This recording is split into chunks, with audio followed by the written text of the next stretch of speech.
Praise the lord. దేవుని కృప, ఆయన సన్నిధి నీకు తోడై ఉండునుగాక. ఆమెన్. ఇర్మియా గ్రంథము 31వ అధ్యాయము 3వ వాక్యము.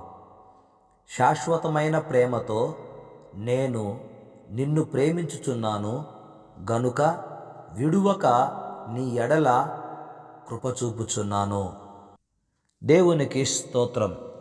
ప్రభువునందు ప్రియమైన వారలరా, ఈ వాక్యములో దేవుని నిత్య ప్రేమ మనకు కనపడుతూ ఉంది.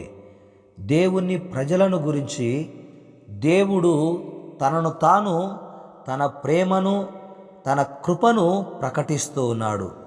దేవుని ప్రేమ శాశ్వతమైనదని, ఆ ప్రేమ విడువనిదని, ఆ ప్రేమ కృపచూపుతూ ఉంది అని దేవుడు నేడు వాగ్దానం చేస్తూ ఉన్నాడు.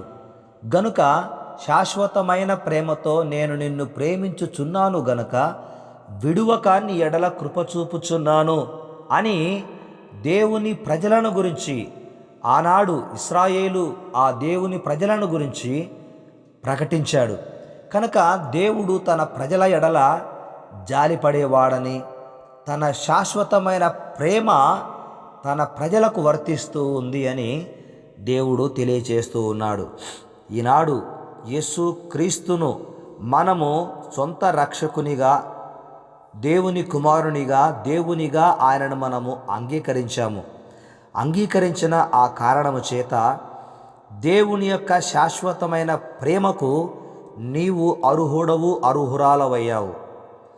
ఎందుకంటే ఎందరైతే తన్ను అంగీకరించిరో వారందరికీ, అనగా తన నామమందు విశ్వాసముంచు వారికి దేవుని కుమారులయ్యే ఆ భాగ్యాన్ని దేవుడు కలగచేశాడు.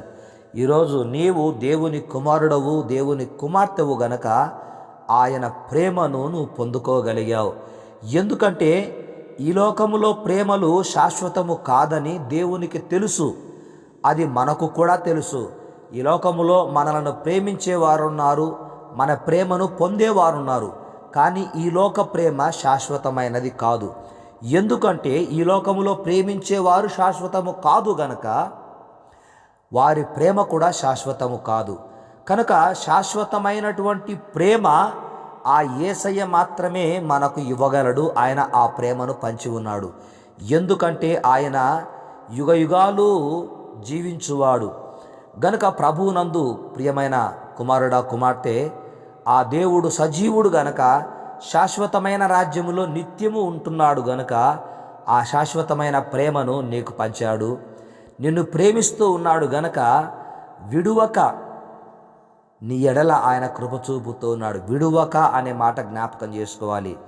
ఈ లోకంలో మనము ఎంతమంది యొద్ద అభిమానం సంపాదించుకున్నా, ఎంతమంది యొద్ద ప్రేమను సంపాదించుకున్నా, ఒకరోజు వారు చూపిన ప్రేమ, అభిమానాలు వారు మనలను విడువక మానరు.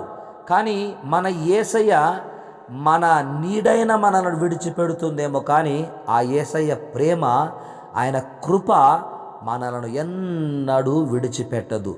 ఆ విడువని కృప నీపైన అపారముగా ఆ దేవుడు నీకు పంచి ఉన్నాడు. గనక దినము వెంట దినమును దేవుడు మనకిస్తూ ఉన్నాడు. గడియ వెంబడి గడియను మనకిస్తూ ఉన్నాడు.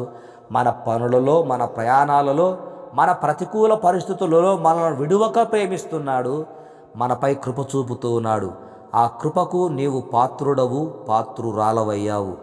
గనక ఈ వాగ్దానమును దేవుడు నీకు బయలుపరిచిన కారణం ఏమిటంటే నీవు ధైర్యంగా జీవిస్తావని.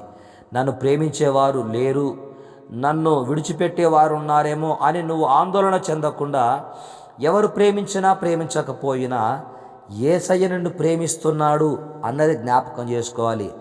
భార్యాభర్తల ప్రేమ ఎంత దృఢమైనదో యేసయ్యతో నీకున్న ప్రేమ అంతకంటే దృఢమైనది. ఆ ప్రేమ నిన్ను విడువనిది, ఎడబాయనిది, నీపై కృప చూపుతోంది. అట్టి కృప, ఆ ప్రేమ నీకు నిత్యము తోడై ఉండి నిన్ను నడిపించునుగాక. ఆమెన్. ప్రార్థన చేద్దాం. పరిశుద్ధుడైన మా తండ్రి, నాడు నాయన ఇశ్రాయేలీయులకు మీరు ప్రకటించిన మాట నేడు మాకు వాగ్దానంగా ఇచ్చారు. నాడు ప్రకటించిన మాటలో 3 విషయాలు మీరు తెలియచేశారు. 1 శాశ్వతమైన ప్రేమ, 2 విడువని ప్రేమ, 3వది కృపచూపుట. ఈ 3 విషయాలు కూడా మీరు మాకు జ్ఞాపకం చేశారు. దయగల మా తండ్రి, ఈ వాగ్దానమును పొందుతూ ఉన్న మీ బిడ్డల పట్ల మీరు ఎంత ప్రేమను కనపరిచారో ఆ ప్రేమను బట్టి మీకు స్తోత్రాలు చెల్లిస్తున్నాను. ఇట్టి ప్రేమను మేము పొందడానికి దానికి ముఖ్యమైన కారకుడు యేసు ప్రభువు. యేసు ప్రభువును బట్టి మీరు మాకు చూపిన ఈ ప్రేమను బట్టి మా బ్రతుకు కాలమంతా మేము కృతజ్ఞతమై జీవించే భాగ్యమును ప్రసాదించమని యేసు నామమున ప్రార్థిస్తున్నాము తండ్రి. ఆమెన్. తండ్రి, కుమార, పరిశుద్ధాత్ముని సన్నిధి, సహాయం, సహవాసము మీకు సదా తోడే ఉండునుగాక. ఆమెన్.